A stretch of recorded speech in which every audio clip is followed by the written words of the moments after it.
Today we continue our sermon series, Get Over Yourself. And we lovingly say that sometimes, that we just kind of need to get over ourselves in order to have a better life. And many times the one person or the only person standing in our way of the life that we desire is actually us. So during this series, we've been looking at the truth as Peter defines it. And the truth for a lot of us, I'm included, sometimes is very uncomfortable for us to hear. So lovingly, we need to just get over ourselves. And we've been looking at this letter that Paul, the seasoned pastor, writes to Timothy, the young minister who's serving the church that Paul has started in the town of Ephesus. And Paul wanted Timothy to make sure to tell the people of the church to just get over themselves. The Ephesus church had become a place where self was being elevated. They were heavy on self-satisfaction. They were heavy on self-reliance. And Paul, throughout this letter, tells Timothy that you need to teach them that it's not about self-sufficiency. It's not about self-satisfaction. It's actually, the church is about God. And it's about God's glory. So he writes this letter. And we can sit back today and say, you know what? We're really not that far from the church of Ephesus today as they were back then when Paul wrote this letter. I read recently, last week, that people post a little over 90 million selfies a day. Let that sink in. Last year alone, there were over 24 billion selfies posted on the internet of a world population that's only about 7 billion people. Just let that sink in. We are constantly, as a society, if you're wondering what a selfie is, it is when someone takes their phone or camera and takes a picture of themselves and posts it online. We're constantly taking pictures of ourselves. Selfies are fairly new, as I told you, because 10 years ago or 20 years ago, we would not be posting pictures of ourselves at this alarming rate on social media. And if I said we would be in 20 years, everyone would be taking pictures of themselves, you would think I was crazy. And some people have even taken selfies while they were committing a crime and posted it on the internet. And guess what? Later, they were arrested. People have lost their jobs by calling in sick, then posting selfies of themselves at a baseball game. There's even a cause of death now for coroners that is called it's called death by selfie. People who are attempting to take a selfie in a dangerous situation cause their own death. That's who we are. And today you are 10 times more likely to die by taking a picture of yourself than getting attacked by a shark. It's true. All this to say that we can create all kinds of problems when we focus only on ourselves. So Paul encourages Timothy to put the focus back on God and not the people. And he says, don't let money or wealth create an atmosphere of arrogance, of power, manipulation. Because it's not for Paul about money, really. Paul is saying, don't let some people in the church think they are worth more than others because they have more stuff outside the church. And this attitude kind of plagued the church in Paul's time, and it still plagues us some today. So Paul, during this entire letter, focuses on pride. You see, pride causes us to put ourselves above others. And in the Bible, God lists things that he hates. And believe it or not, pride is number one, after murder and lying in this list. Because pride is the root of so many other sins. Pride keeps us from speaking the truth. So Paul warns us about pride as pride puts self above others. That is why it's important to just kind of get over ourselves if we can. So halfway through this series, you might be wondering, do I need to get over myself? That's a fair question. We're halfway in there.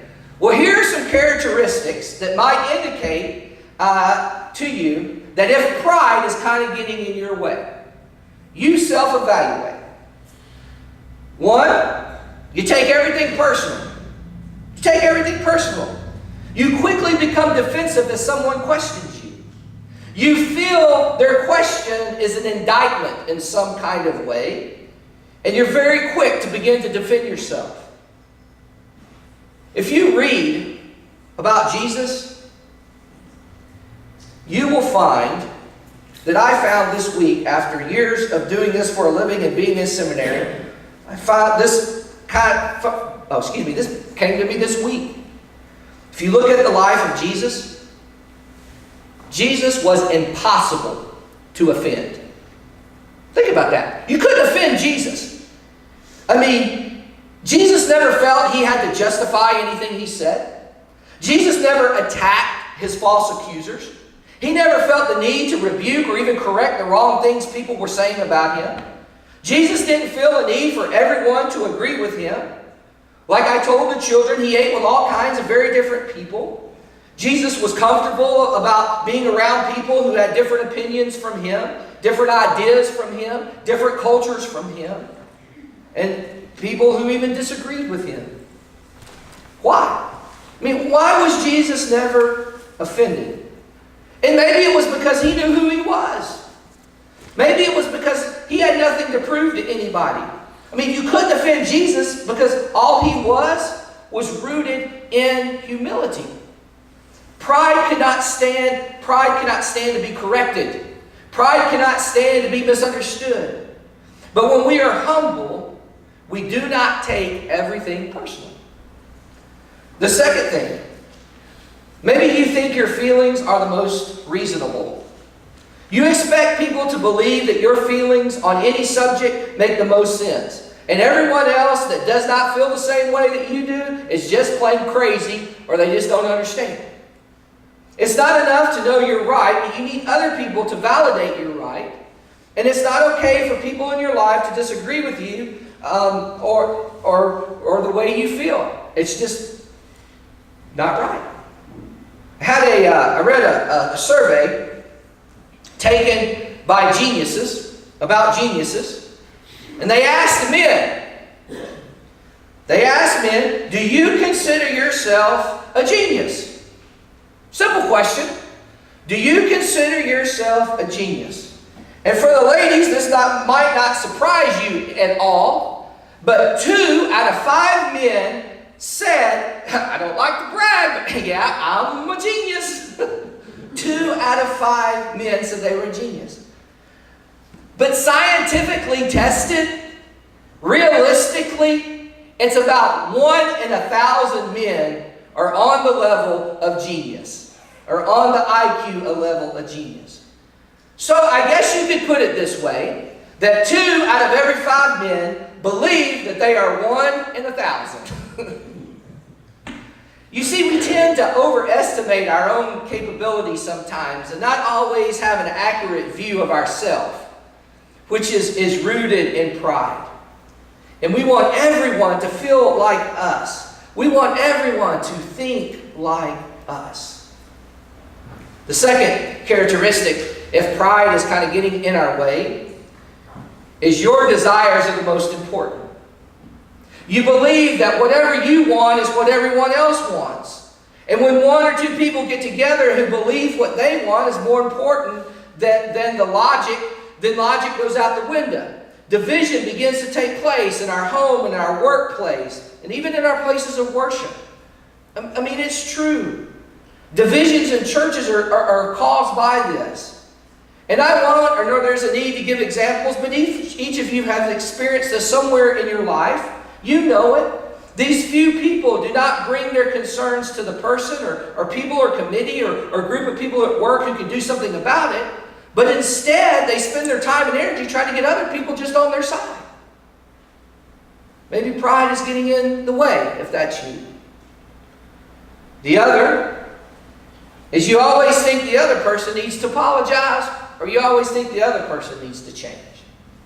You see, Jesus reminds us about pointing out the dust in someone else's eye when we've got this big plank in our own eye. You see, it blinds us from our own weakness, and it magnifies the weakness in others. And we justify broken relationships and conflict by saying, you know what? If that person would have only done something different, then I would not have had to respond the way I responded. We instinctively begin to just blame someone else. Another characteristic is you kind of tend to be negative and critical instead of positive and grateful. This is when negativity has alienated you from the people in your life. They feel no matter how hard they try, it's just never good enough. And no matter how hard they try or the effort, you find something that they could have done differently. But the problem is people kind of just eventually just stop trying. And the language of arrogance is complaining and criticism. And the language of humility is gratitude and encouragement. And last but not least, if you are hearing me this morning and you're thinking other people in your life need to hear this and not you, as we went down this list and you're thinking, you know what, someone else needs to hear this, then if you're thinking that, maybe pride is getting in your way. You need to get over yourself. If you see more in others than yourself, you might have a pride problem. So here's what Paul writes to Timothy in 1 Timothy chapter 6. We've been going through chapter 6. We're going to just look at one verse, verse 17. He speaks directly to the people who are arrogant and full of pride because they think they're better than other people because they have more wealth. Paul writes, "Command those who are rich in the present world not to be arrogant, nor to put their hope in wealth, which is so uncertain, but to put their hope in God, who richly provides us with everything for our enjoyment." Paul is saying, look, don't let people in the church think they are better than others just because they got more. He's saying that's not what the body of Christ, known as the church, that's not how it operates. And when we hear the term rich, we think Paul is talking about someone else. The term is so subjective. And Paul means rich. When he says rich, he means those individuals who are independent, who can provide their daily provisions of food, shelter, and clothing. There is approximately 700 billion people on this planet. And if you took those billion people, or 7 billion people on the planet, if you took those and you made those 7 billion representative of 100 people, just 100. If you reduced it to 100 that represented the 7 billion, 70 people would not know Jesus Christ. 30 people would know Jesus Christ. Out of those 100 who represent the entire world population, 51 of them would be women, 49 would be men.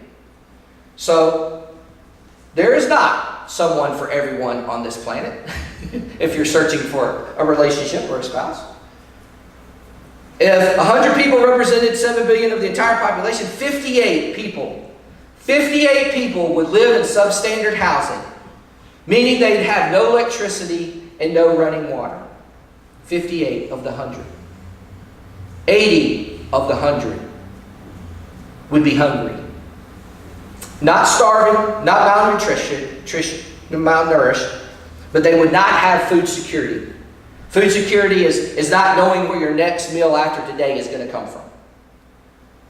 6 out of the 100 people would live in the United States of America and would control most of the wealth in the country. Now, you might not feel rich, but this is not about how we feel. Objectively, Paul is talking about each and every one of us. You see, by comparison to the rest of the world, Paul would include each of us here when he talks about the rich. So Paul gives us ways to just get over ourselves, to get over our pride. It is found in this one verse. First he says money is uncertain. And Paul says in the Message translation here of 1 Timothy 6:17, and I like it how he puts it, or how they translate it. He says, tell those rich in this world's wealth to quit being so full of themselves and so obsessed with money, which is here today and gone tomorrow. He says you're valuing other people's worth on how much stuff they have, and that is not logical in the eyes of God. You're valuing other people by what they have, and what any of us have it's because it's so uncertain. That's why it's illogical. Because in the scheme of things, eternity, it makes no difference what a person owns in this life. And then secondly, he says, you know what? The money that you do have is from God anyway. Everything comes from God. Why do you think you have something to do with it? And you view everything you have as from God. And when you do that, humility is what you begin to feel. I read an article a couple of weeks ago. I've been reading a lot. I read an article a couple of weeks ago about Robert Kraft. Does anyone know who Robert Kraft is? He's the owner of the New England Patriots. I know some of y'all shaking your head. You might not like Robert Kraft. He also owned Kraft's Foods. But in 2012, the New England Patriots won the Super Bowl. And this article was about, I think it was in 2012, but Robert Kraft went to Russia and met with Vladimir Putin. And as they meet each other, Robert Kraft shows Putin his Super Bowl ring. He even takes it off and he hands it to him. Now Putin looks at it, he puts it on his finger, he smiles, he looks at it again, he takes it off his finger,